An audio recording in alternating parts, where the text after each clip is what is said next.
Hello, I'm Sensei Alex Kukuyo. The title of today's talk is Understanding Buddhist Salvation. Before we get into that, please subscribe and hit the notification bell. That way you'll be notified when I post talks in the future. If you wouldn't mind hitting the like button, that'd be great too. 2,600 years ago, the man who would eventually be known as the Buddha went on a spiritual quest.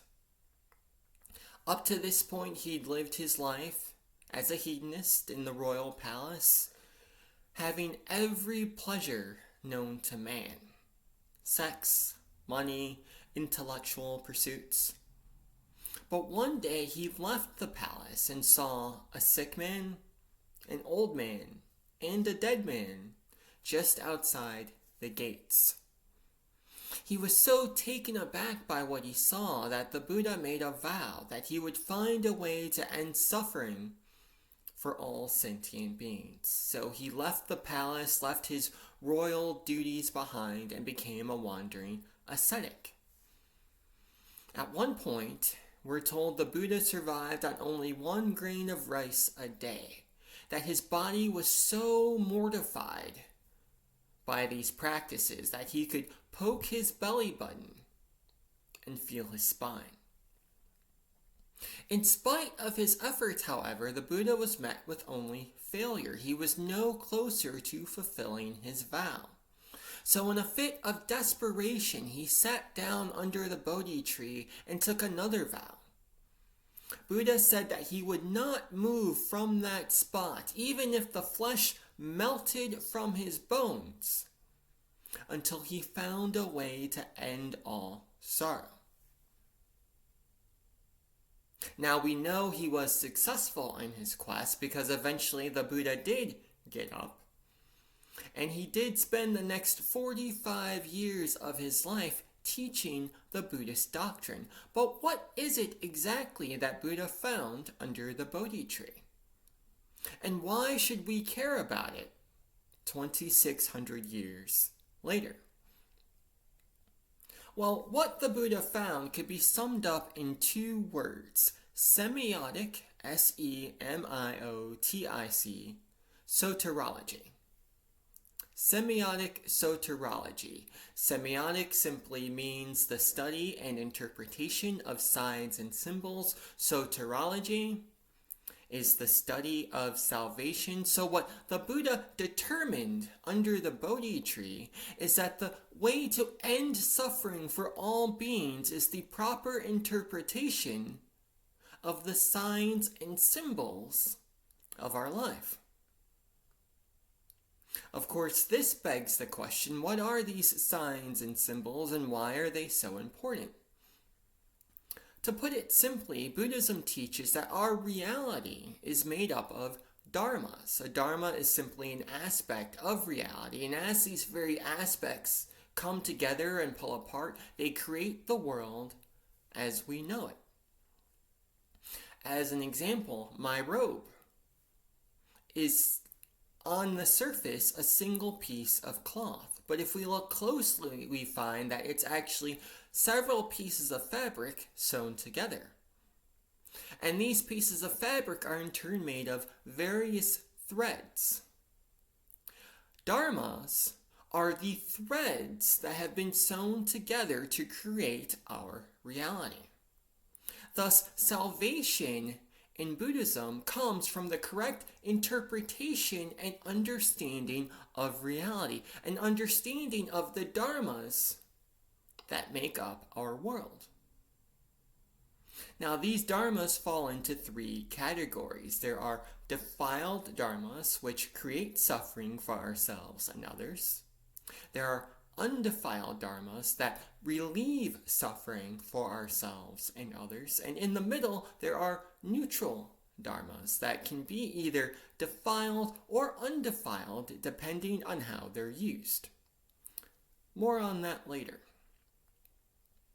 Because if we understand that suffering is caused by the misinterpretation of the signs and symbols of our lives, then we understand in Buddhism there is a word for this misinterpretation, this lack of knowledge regarding how the world works. It's called ignorance. As Buddhists, we believe all suffering in reality can be traced back to ignorance. This ignorance leads to greed and anger, also known as the mind of desire. We want to hold on to the things we like, greed. We want to get rid of the things we don't like, anger. And because our minds are clouded by our greed and our anger, this in turn leads to more ignorance.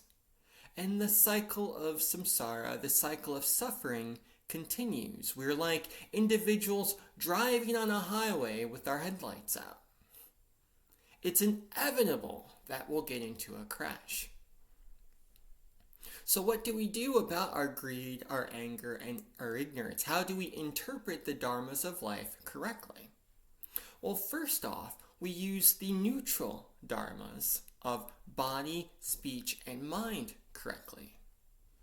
By purifying these dharmas, by using them in a way that relieves suffering instead of causing it, we end suffering for ourselves and others. We create a situation where we see the world more clearly. We speak in a way that ends suffering.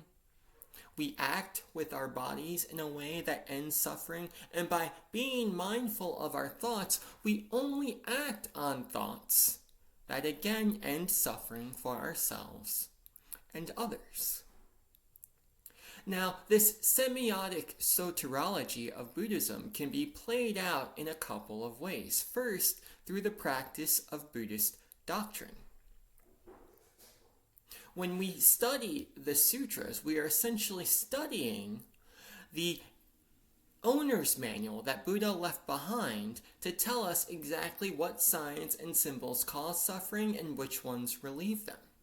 So in the same way we might read a manual to learn how to put a piece of furniture together, we study the sutras, we study the Buddhist doctrine in order to figure out how to put our lives together in a way that's better and life-affirming for ourselves and others.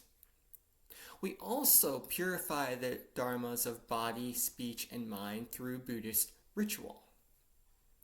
When we bow, when we chant, when we meditate, what we are doing in that case is we are purifying these dharmas, acting out the proper use of them within the microcosm of the temple, so that when we go out into everyday life, we've created the proper habit energy so that we can continue on the right path. It's similar to someone putting in their contacts or cleaning their glasses so that they can see the world clearly. And once we have this clear view as a result of the practice of Buddhist ritual, we can interpret reality correctly and act in an appropriate manner. Finally, we purify body and speech and mind through the practice of seated meditation. Remember, ignorance, lack of wisdom is the primary cause of our suffering. And the practice of seated meditation helps us investigate our minds so we can figure out which thoughts are leading us down a wrong path. When we sit on the cushion and take the meditative posture as Buddha did 2,600 years ago, without distraction, we're able to see exactly what's rising up in our thoughts. And we're able to act on thoughts that are helpful and life-affirming, and let go of thoughts that are destructive, that are defiled in nature. Through these practices, the practices of seated meditation, the practice of Buddhist ritual, and the study and practice of Buddhist doctrine, we can purify our body, speech, and mind so that we can engage in the semiotic soteriology of Buddhism and end suffering, not just for us, but for all sentient beings. Amitabha.